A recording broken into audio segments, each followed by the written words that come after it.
पहले 13 साल के मासूम बच्ची के साथ 4 हैवानों ने मिलकर हैवानियत की सारी हदें पार कर दी। उसके बाद उसे जहरीला पदार्थ पिला दिया गया और ये सब कुछ हुआ उस प्रदेश में जिस प्रदेश के मुखिया खुद मंच से कहते हैं कि हमारे प्रदेश में बेटियां महिलाएं सुरक्षित हैं। अब आप समझ ही गए होंगे, हम बात कर रहे हैं उत्तर प्रदेश की।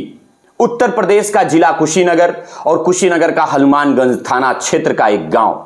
बीते 30 तारीख की रात लगभग 11 बजे 13 साल की मासूम बच्ची अपने मां से यह बताकर जाती है कि मां, मैं नल पर पानी भरने जा रही हूं। लेकिन उस मां को यह पता नहीं था कि उस मासूम बच्ची के साथ आज इतना बड़ा हादसा होगा। वो मासूम बच्ची जब नल पर पानी भरने जाती है, वहीं पर 2 युवक घात लगाए बैठे रहते हैं और उस मासूम बच्ची का मुंह दाबकर गन्ने के खेत में लेकर चले जाते हैं। और उसके बाद वो दो युवक को फोन करके और बुलाते हैं और एक एक कर उस मासूम बच्ची के साथ गंदा काम करते हैं। इतना ही नहीं, उस मासूम बच्ची को जहरीला पदार्थ पिला देते हैं ताकि बच्ची की मौत हो जाए और इसकी खबर वो किसी और को बता ना पाए। माँ की नींद खुली तो देखी कि बिस्तर पे बेटी है ही नहीं। जब माँ उस बेटी को ढूंढने के लिए घर के बाहर सड़क पर निकली तो देखा कि सड़क के किनारे मासूम बच्ची खून से लथपथ बेहोशी के हालात में पड़ी हुई है। माँ उस मासूम बच्ची को उठाकर घर लेकर आई। जब वो मासूम बच्ची किसी तरह से होश में आई तो 2 युवक का नाम बताई और उंगली से बार बार 4 लोगों की इशारा कर रही थी। और बेटी के उठा के ले गए ले जैसे 4 जना मिल के उठा के मुंह ताप के ले गए वालो ओगे बाबू के संग जोर जबरदस्ती के बलात्कार कइले लो, जोर मार कइले लो, जोर पिला देले लो।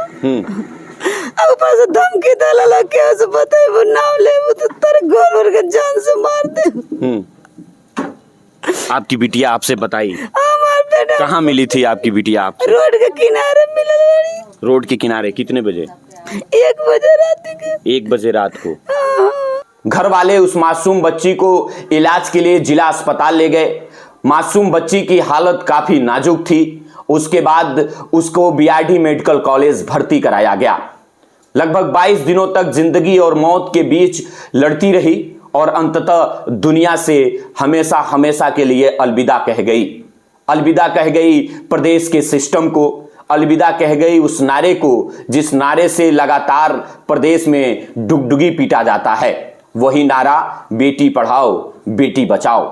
जब हमारी मौजूदगी उस मासूम बेटी के घर हुई और मैं जब उसके माँ और उसके बहन से बातचीत किया तो उसकी बहन लगातार एक ही आरोप लगा रही है, अभी तो कुछ भी नहीं हुआ, कहाँ कुछ भी नहीं हुआ। और नहीं तो जब पोस्टमार्टम हो रहा था वो सुने कि इधर भीड़ है तो फिर क्या बोल वहीं पे कह रहे हैं कि इधर ही लसिया फूक देंगे, इधर ही जला देंगे। कौन कह रहा था ये बात? ये एसओ कह रहे थे, हनुमानगंज थाने की एसओ हाँ। कह रहे थे।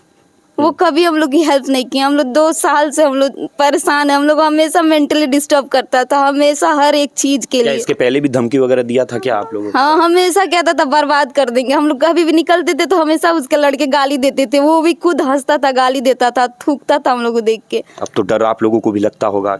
अब तो और डर है, लेकिन सर अगर नहीं न्याय मिला तो हम लोग भी चले जाएंगे अपनी बहन के पास।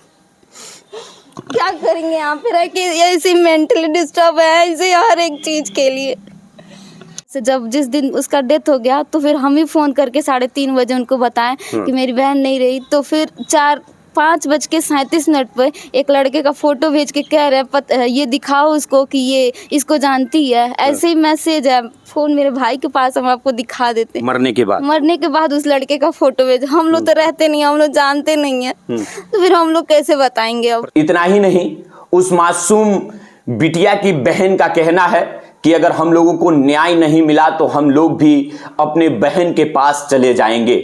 और इतना कहकर वो बहन रोने लगती है, कहती है कि हम लोगों को पहले भी धमकी दिया जा चुका है, मेरे माँ को धमकी दिया जाता है और जब मैं घर से बाहर निकलती थी तो हम लोगों को भद्दी भद्दी गालियाँ दी जाती थी, हम लोगों को धमकी दिया जाता था कि तुम लोगों को बर्बाद कर देंगे।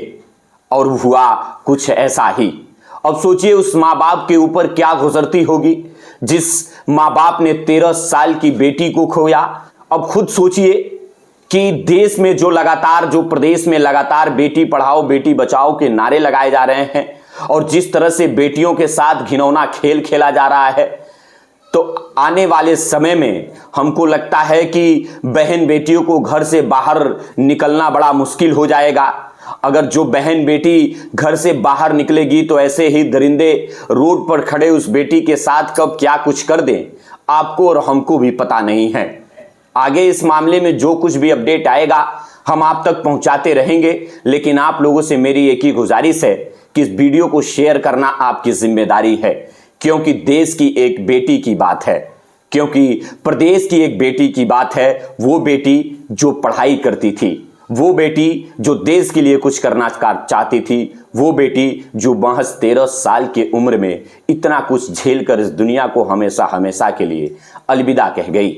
अब जाते जाते जो प्रतिक्रिया होगा कमेंट बॉक्स में आप बता दीजिएगा, अपनी राय रखते हुए जाइएगा और वीडियो को शेयर करना मत भूलिएगा। वीडियो को शेयर कर शासन और प्रशासन तक पहुंचाइएगा ताकि अपराधी को जल्द से जल्द सजा मिल सके।